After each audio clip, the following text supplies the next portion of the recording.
Women said they want to know, they want men to know that they value you.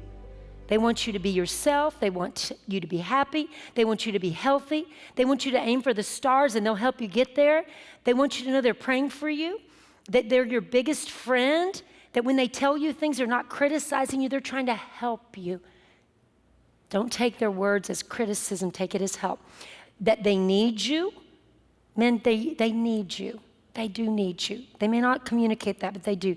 How special they think you are, how much they love you, that we're willing to help them in any area of their interest. They are loved and respected. We always desire to respect you and encourage you. Do you notice, if I go through this whole list, they always say we.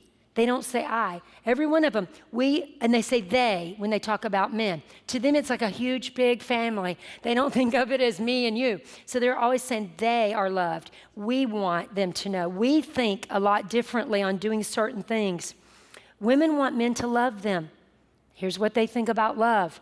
Love is not always sex. That love is not always about sex. Well, two women, at least two women. I've got a whole list of all. How to love us. We need more hugs, kisses, and words of praise. Hugs, kisses, and words of praise. Write that. Hugs, kisses, words of praise. All right? And that means 20 plus times a day. I know that sounds exhausting, but that's what women need. Women have 28 to 30 things on their mind when they wake up in the morning of what they've got to get done. They are fixers all day long. But usually those aren't things about them. It's usually things about trying to help everybody in the family. So women want men to pursue, surprise us. Now, as consistent as my husband is, I'm so glad he comes home to the same woman every day. I'm so glad he drives the same car. I'm so glad I can predict him pretty much. I know what he wants and what he's going to say. We like some surprises, though. So it's great to have the steady, Christian, godly men. But do you know more women are attracted? I hate to say this to bad boys. And I told the women, I'm like, you can't have it both ways, right? You want a guy that's a godly man, but there are women out there that are single, and when they start describing the men they want to marry, I'm like, that ain't the guy that you want to marry. That's the guy that's going to abuse you, use you, leave you, cheat on you. And so we got to get this straight, ladies. So there's some godly Christian men out there, just because they don't match some celebrity, and I want to flip it the same way, guys. Just because your wife isn't a Victoria's Secret model, I'll tell you what sexy is. Sexy is the angel who laid her life down and married you and believed in you. And sexy is the woman who's had sex with you for 30 years, 40 years, 50 years, 70 years, however many years it's been. Hopefully you're still going on. And, sexy is the woman who lays her life down and takes care of the children and is born 4 babies, 5 babies, 2 babies, and who gives all to her kids and gives all to her husband. That's what an angel is, okay? She ain't some Victoria's Secret gal. And could I just say, yay. The girls would be glad to know that you feel that way. And could I just say, if you spend the same amount of money they spend on those models to fix them up, doll them up, if you spend that on your gal, she's going to look a lot better too. Okay? So women don't know how to take care of ourselves, so you do need to take care of us. We'll take care of everybody else. But it's very hard for us to buy the new dress unless we've pulled away and made ourselves our idol. But most women, especially Christian women, will serve everyone else and not serve themselves. So take her out and buy her a dress. Buy her some nice lingerie. Spend some money on her hair, on her whatever needs fixed and whatever needs plucked and fixed and painted and all that. Until I started doing television, I didn't realize how many things you could do. It's like, oh my gosh. So there's a lot of expectations on women. We're supposed to look like the Victoria's Secret model, but then we're supposed to care for our husband, cook the meal, and clean the house, and take care of the kids, and do all that too.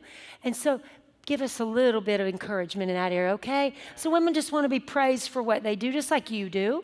They want to be encouraged. They want to be told they're beautiful. You cannot tell them in enough ways. Get out of thesaurus. If the only words you know are pretty and beautiful, get some new words in your vocabulary, okay? That's why Shakespeare did well, all right? He wrote all those words, and so write a list if you need to. It's okay to have a cheat sheet. You can call her from work, honey. You are so beautiful. You are the most intelligent woman in the world. I wouldn't rather be with any other woman than you. And just write down all those things and you start practicing. She doesn't know you're reading it. You wrote it. It's okay. Borrow it off the internet if you have to, okay? But start encouraging that woman. Start telling her what you feel. I'm going to give you some headlines. I know guys like headlines, all right? 1, here's the headline. Man risks his life for wife. and becomes hero. There's one of them. A woman wants a man that'll risk his life for her. My husband will risk his life for everything except for wasp. He does not like wasps. So anyway, no, I'm teasing. Ephesians 5:25 says, husbands, love your wife as Christ loved the church and gave himself up for her. So give yourself up for your wife. Go to fight for her. Go to battle for her. Invest in her. Let her see that you are the knight in shining armor she really wants you to be. Here's another headline. Man finds a way to love his wife like himself and takes home the prize. Love her like yourself. Ephesians 5:28 says men ought to love their wives as their own body. A man that loves his wife loves himself. Now, you guys don't have any trouble. If you want something, you just get it. If you want it, you go buy it. You get in the store. The difference is in men and women. Men go in the store and they grab it and go.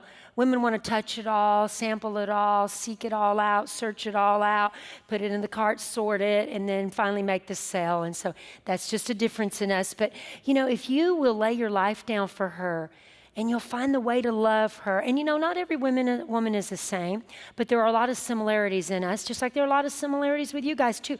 But learn your woman. Honey, what makes you feel good? What is it I can do to serve you? What would you like? Now, most women are going to say, I don't know.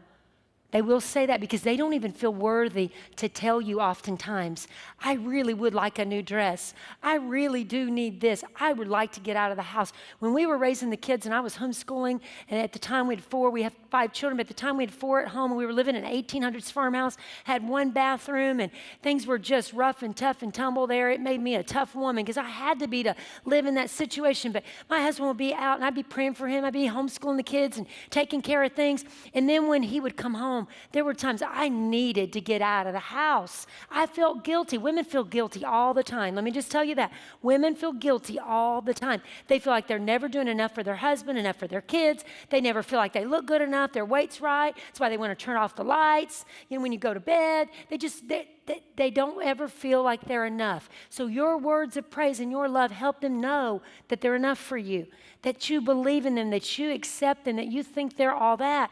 But my husband would come home, and one night I was so frustrated. I said to him, I'm leaving. And I looked at him and he goes, where are you going, to Meijer? And I'm like, yes. I got my purse and said, I don't know when I'll be home. And I just go to Meijer and push the grocery cart around. Back then, it was the only really store we had very much. And back then, Columbus was more of a cow town. We didn't have hardly any malls or anything. So I'd walk around in Meijer, and I'd just go from 75% sell-off to 75% sell-off all night. I'd be there till 2 o'clock in the morning, and I'd come home with stuff. And guess what? It was all for my husband and kids. Because that's just the way women are. So buy her some nice lingerie. Get her a massage, whatever it is she likes. She may not like the same things I like, but do whatever she wants. Find out what you can do. If you watch and see, just observe her. Become a student. Could you become a student of your woman?